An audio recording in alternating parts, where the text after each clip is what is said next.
قال بل سولت لكم أنفسكم أمرا فصبر جميل والله المستعان على ما تصفون. وجاءت سيارة فأرسلوا واردهم فأدلى دلوه قال يا بشرى هذا غلام وأسروه بضاعة والله عليم بما يعملون. وشروه بثمن بخس دراهم معدودة وكانوا فيه من الزاهدين.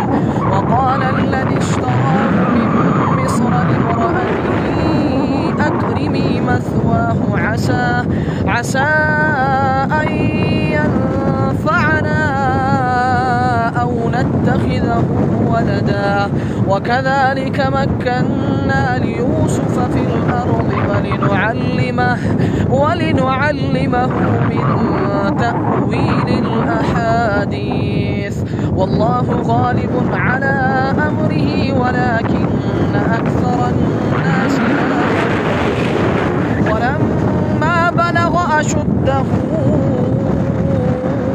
آتيناه حكما وعلما وكذلك نجزي المحسنين. وراودته التي هو في بيتها عن نفسه وغلقت الأبواب وقالت هيت لك قال معاذ الله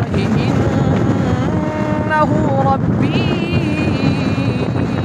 أحسن مثواي إنه لا يفلح الظالمون.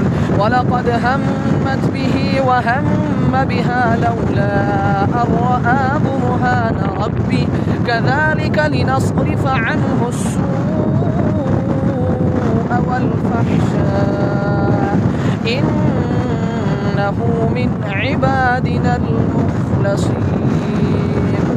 इस वक्त में गडानी के